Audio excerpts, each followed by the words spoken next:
Good afternoon, everybody. My name is Matt, and I'm from WinPure. Thank you so much for taking the time to join us today.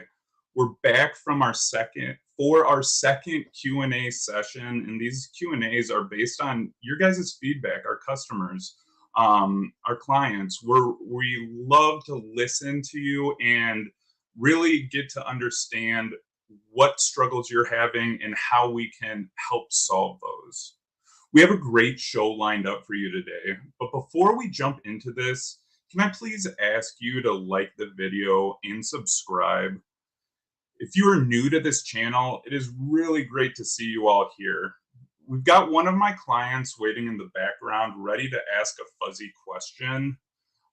One great thing about these live Q&As, though, just so you know, we tend to work through real problems, not hypothetical ones, but real issues. They've got their data, and we come up with various ways that they'd be able to solve those issues within our tool. I'm going to be sharing my screen throughout this live Q&A and show you how I would personally resolve the problems our customers are facing.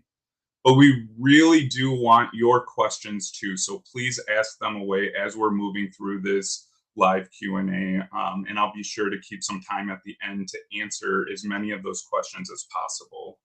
If I don't get around to answering your questions, my colleague Catherine in Europe will be doing this same Q&A next month as well, with more questions from her clients. So she'll have answers to those questions, and we'll have a chance to answer questions that we didn't get a chance to work on today. Again, I really appreciate you all joining us, as I noted. Please do like and subscribe, and join us again next month as well, especially if you had a great time today, which I hope you will. So, needless to say, at this point, if we can go ahead and welcome our first person onto this call today, let me go ahead and bring in Victor. Victor, thank you so much for joining us today. I really do appreciate you taking the time. For sure. Thanks for having me. I'm glad to put this out there, help others, and maybe learn some new stuff myself. Perfect. Yeah, and just so everybody knows, Victor's actually a newer client of mine. We've been working together closely the last several weeks to get him up and running on our tool, and happens to be that he had a couple questions that aligned perfectly with this Q&A, so I invited him, and he was nice enough to join us. So, Victor, if you don't mind, do you mind sharing with us a little bit about yourself, the role, and how we use how you're using WinPure for your data quality issues? Yeah, sure. So high-end level, I'm a business analyst manager. Our company works with customers and suppliers as a procure-to-pay process, handle invoice needs. We kind of tackle anything where we can help between a big customer and their supplier relationships. And specifically, the WinPure tool can give us a lot of options in terms of matching across customers. Say we have 3 customers, we have the same supplier, but slightly different names or different addresses. It allows us, to my knowledge so far, to kind of accumulate and kind of compile one clean master set. And yep, you're exactly for. right, Victor. I think that's a great explanation, and 100% right. The goal is to get that one golden record, right? That one record that you can refer to and know that you have that right information within it. So again, thank you again for that background. I'm going to have Victor on here throughout this call. I'm going to also circle back in a little bit and discuss with him his specific problem, and share my screen and use a sample file to show you what he's experiencing and how we're solving those issues. So then at this point, let's go ahead and take a few minutes and talk about what fuzzy matching really is. I think a lot of people have different understandings of what fuzzy matching is within data management. So let's go ahead and dive in and really dig into this. So for those of you new to the term, think of it like this. You know how your smartphones can autocorrect sometimes, and other times it may mistype or misinterpret what you're typing, even if it's a small typo. Well, that, in a very simplified explanation, is fuzzy matching in action. So in data management, it's really the same concept, but more complex and critical. Fuzzy matching allows us to find non-exact matches in data sets, which are pivotal for functions like deduplication, data enrichment, and record linkage. Now, let's get a little bit more technical into what exactly fuzzy matching is. That was a high level, but fuzzy matching uses algorithms to really compare strings, basically your lines of text, by calculating the distance between them. The less the distance, the higher the probability that the two strings are a match, even if they aren't 100% identical. At WinPure, our tool employs a range of fuzzy matching algorithms to really ensure you get the most accurate matches without that manual headache.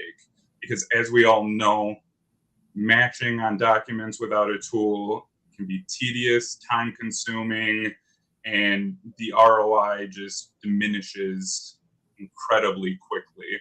So with that in mind, let's kind of go into the good stuff. What's in it for your company using fuzzy matching and all of that. So the ROI on using fuzzy matching really can be significant. Firstly, by automating the processes, you're freeing up man hours, labor hours that would otherwise be spent combing through these records manually. Secondly, the accuracy level increases, which means fewer mistakes and better decision-making capabilities. If you can trust your data, you can trust your business insights. That's what it really comes down to. Hey, Sanjay, thanks for joining. Now let's talk a little bit about industries. There's many industries out there. What is the ideal industry for fuzzy matching? The answer is every industry really needs fuzzy matching. Whether it's healthcare, finance, marketing, these sectors are all swimming in data, whether it's across various databases, whether it's across various CRMs, ERPs, all of that fun stuff. And so the quality of that data can make or really break your outcomes. In healthcare, for example, fuzzy matching can be literally a lifesaver when linking patient records. So if you have a typo that isn't corrected, you can literally damage a patient's life there. In finance, it's crucial for fraud detection. In e-commerce sites, you're using it for product recommendation engines. You're using the application for managing and updating product descriptions or product numbers. So the applications are vast. They're growing by the day. Data is not deteriorating. It's only increasing. And so fuzzy matching algorithms are definitely something we need to continue to pay attention to.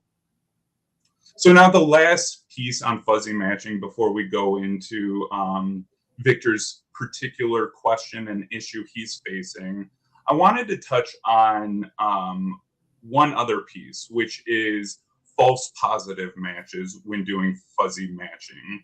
You'll find that records look very similar, but aren't exactly the same entity. That's kind of known as a false positive. And it's something you'd want to catch early on to maintain that data integrity. At times it can be difficult due to the way these fuzzy algorithms look at the letters in order.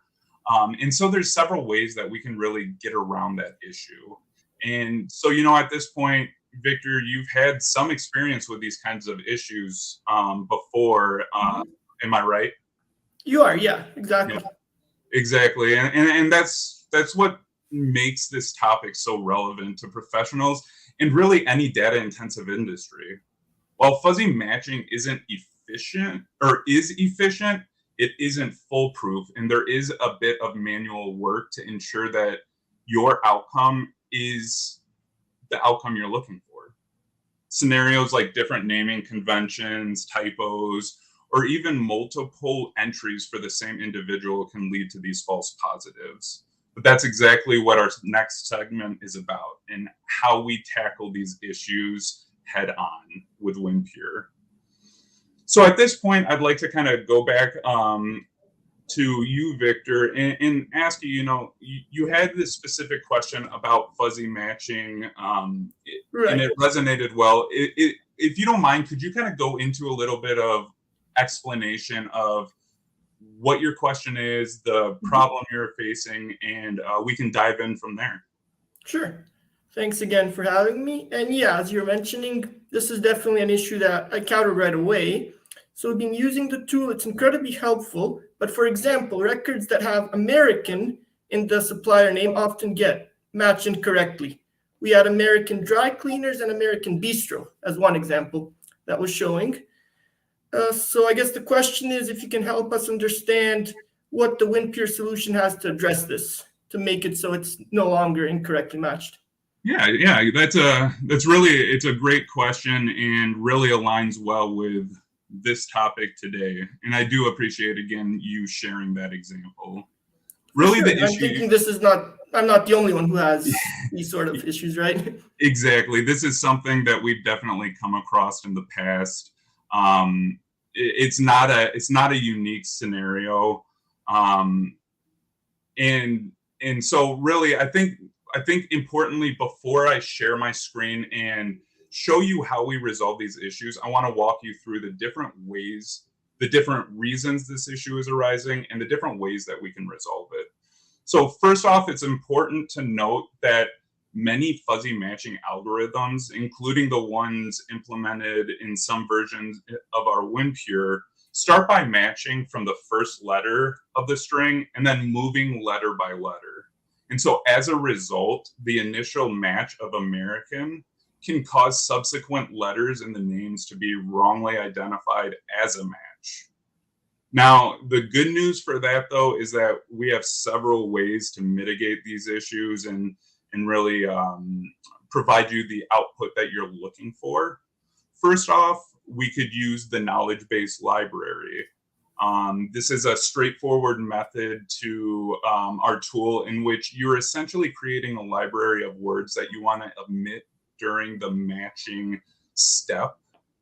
And by doing so, the algorithm will know not to prioritize those words. And when making the matches, we'll tend to ignore those words and focus in on the next letters within that string. And so with the focus on American and the rest of the business name for a more precise match, what I would suggest first is the knowledge base library, which I will actually show you right now. So let me go ahead and share my screen. And Victor, sorry I took you off the screen, but don't worry, you'll be back on. No worries. So in regards to the knowledge base library, from a quick view, what we can do for a knowledge base library is up here within our tool, we can click knowledge base library, and we can make customized verbiage within here so that if it sees, for instance, on this scenario, if it sees the word alley, it's going to replace that value and refer to that value as alley. And so you can do this for multiple address parts, company names, titles, all those kind of things. And as an example for your scenario, what I chose to do was I made a simple knowledge-based library utilizing the word American. And so when I do the matching results, you can choose your sheet, choose that column that you're looking for names on, and then implement that customized knowledge-based library. When you start doing that matching on there, what you're gonna find is that the matches for American are going to be correct because it's not looking at these first steps here. It's not looking at American. It's simply looking at the next word or verbiage, which is Riverbank, Skyline Electrics, Red Cars, so on and so forth. And then as you'll notice over here, all non-matches will have several other American ones that did not technically match because of those secondary words. Another option that you can really use for this is adjusting the matching thresholds. So within our configuration, we can opt to do two things. We can implement that knowledge-based library or we can increase or decrease our fuzzy matching level. For instance, maybe we want to tighten our parameters and focus in on less typos or mistakes within the name. And you can do that. As a result, what you're really doing is you're reducing these false positives by tightening that parameters. And then finally, the last option that we could really utilize here is your matching parameters themselves. So when looking at the configuration, if you're matching on one column and there's a lot of similar names, you're bound to get those false positives. If you can add secondary addresses within these with different parameters, you're going to get better results. So I always emphasize, yes, we can perform it on one column, but if we're able to match across various columns, your results are going to be that much more accurate and thorough. And so as an example here, we added in these steps.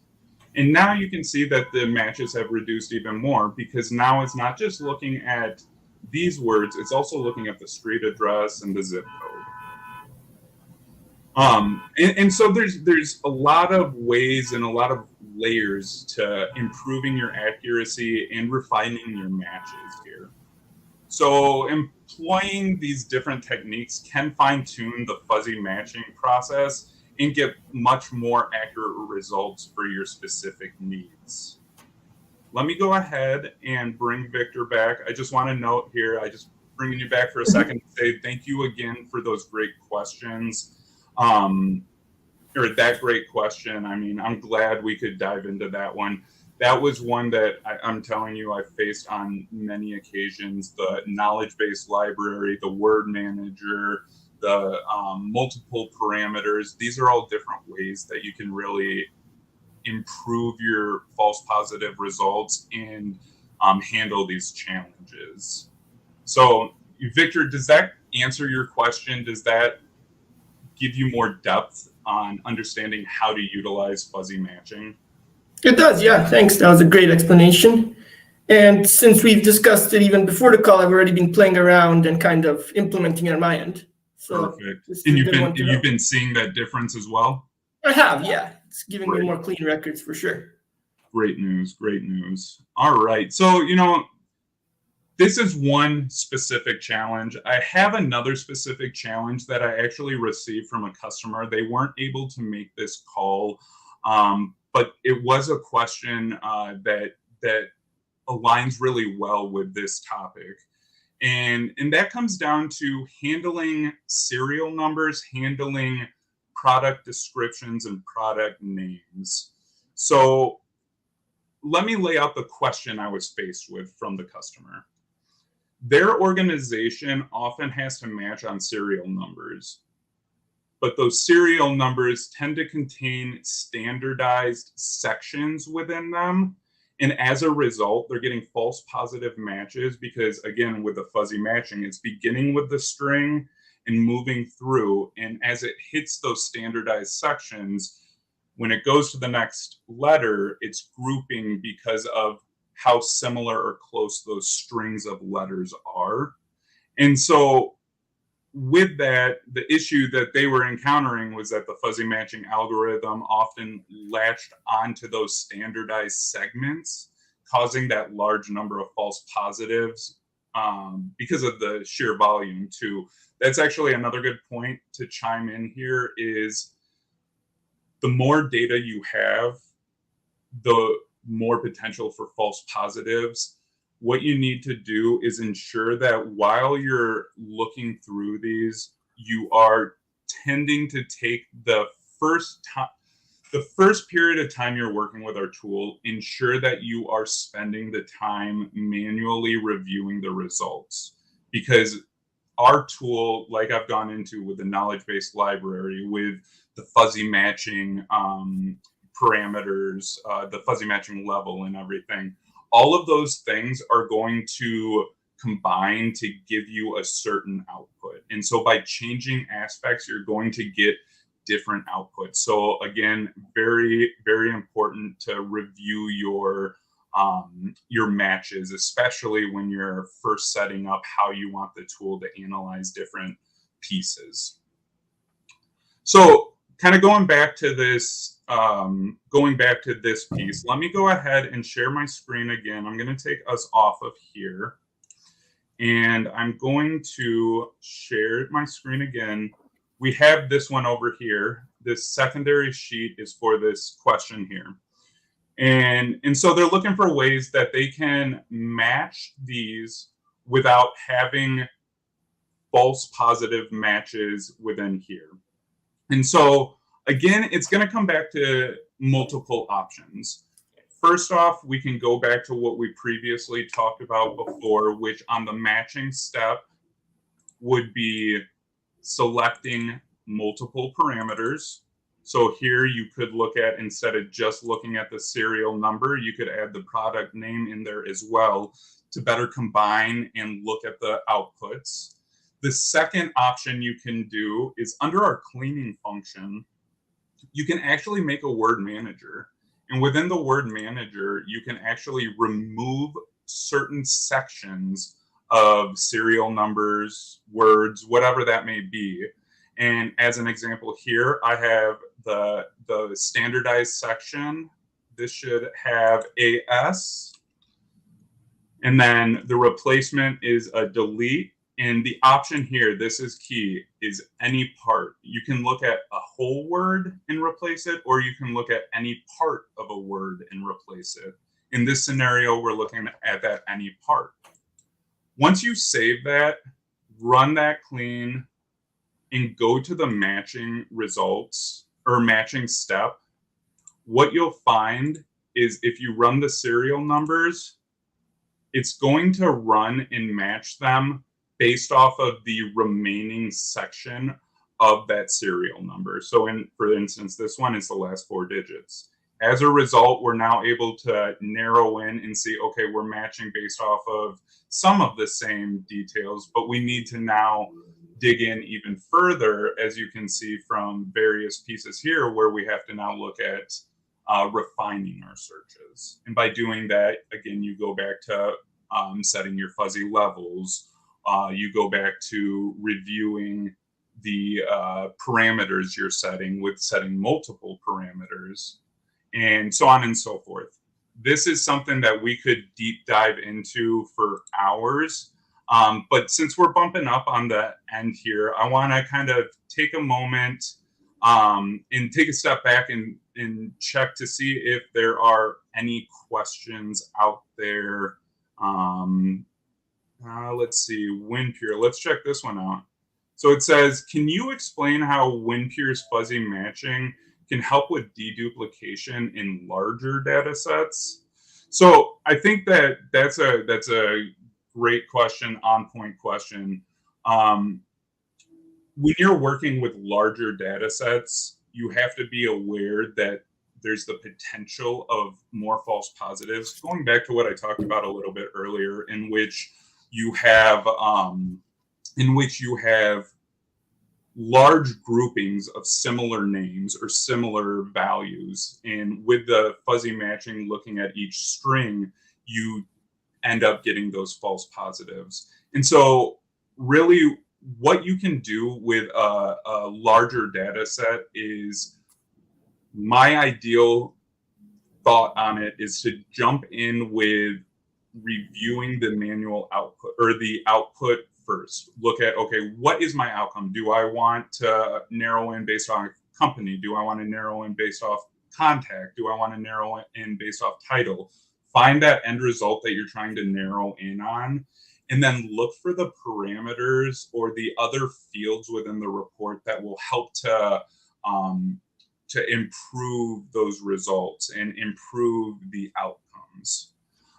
So I think that it's a combination. Again, you have to spend the time looking at the information and the output and refining your percentages for your fuzzy level and your outcomes, but you also have to understand what you're looking to get out of the tool and understand what fields you'll need to get you the best outcome. It looks like we have another couple questions here. Let me see how fuzzy.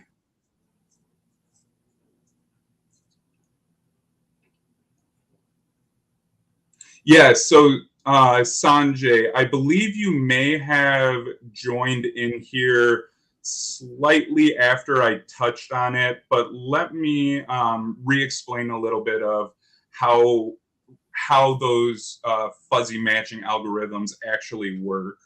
And so with that, let me just switch back over to here and note, okay, so including the, sorry, here. So with our fuzzy matching algorithm, again, it's important to note that our fuzzy matching algorithm isn't a straightforward one algorithm or another algorithm. It's a hybrid algorithm for fuzzy matching. So we use multiple sources.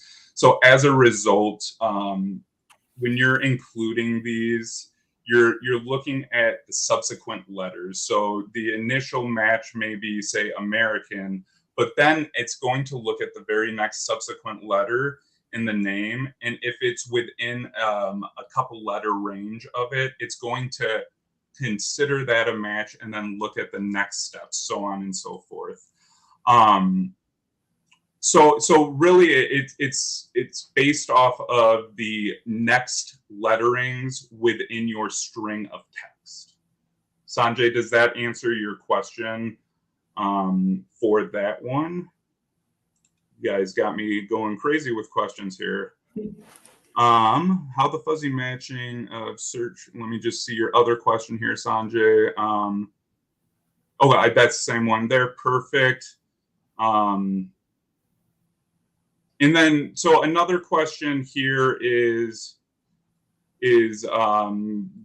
what do the fuzzy scores actually mean? And so let me click that just so I can see it there. After this one, I'm going to wrap up our session because I was going to try to keep it around a half hour today. But any questions I don't answer, again, we'll be sure to have Catherine answer during her next one. This particular one is what do the fuzzy scores actually mean? Well, the fuzzy scores are the tightness of the analysis between that first letter and then the next letter within the string. And so if you have it set at a 99, it's going to look for minimal differences within those strings of text. Whereas on the flip side, if say I highly doubt or I highly do not recommend this, my recommendation is sticking around the 95% fuzzy matching. But if say you were to hit 80% fuzzy level, you're going to start noticing a lot more false positives because you're opening up those parameters and it's allowing it to look at larger spaces within those strings. And so what you're getting is more false positives because of that. All right. So at this point, we've kind of gone through a couple questions. I know there's a couple more out there, but I do want to wrap up. I want to make sure that I get Victor off of here so he can continue his day and everything. But while we're nearing the end here, let's go ahead and just touch on a little bit more detail, wrap it up, and then we'll go from there. So as we're nearing the end here, I want to kind of thank you guys again for joining our session. It really is great to discuss the ins and outs of fuzzy matching, particularly how it plays such a critical role in effective data management and how tools like WinPure can really make your life a lot easier. So just from a quick high level, couple quick key takeaways for you guys. Fuzzy matching basics. We've learned what fuzzy matching is, why it's there, and how to use it, and learn that it's really an indispensable tool for today's data-driven world. Customer insights, a huge thank you to Victor for sharing his experience and how WinPure has helped him overcome data challenges. Because remember, each use case has its own unique complexities, but the right tool and strategies really can make a world of a difference. So again, going back to a couple of the last pieces I talked about, the word manager is a great tool for removing sections or entire words. The knowledge-based library is a powerful tool for you to be able to omit words while doing your fuzzy matching algorithm or fuzzy matching results. Adding extra parameters or fields to your searching will provide different, less false positive outcomes. And then finally, tightening and loosening those fuzzy matching levels. Those are, again, going to help you open and tighten your parameters, telling the system how best to match those outcomes. So at this point, obviously we're wrapping up. The only other piece I want to add in here is I really want to thank you all again for joining our session today.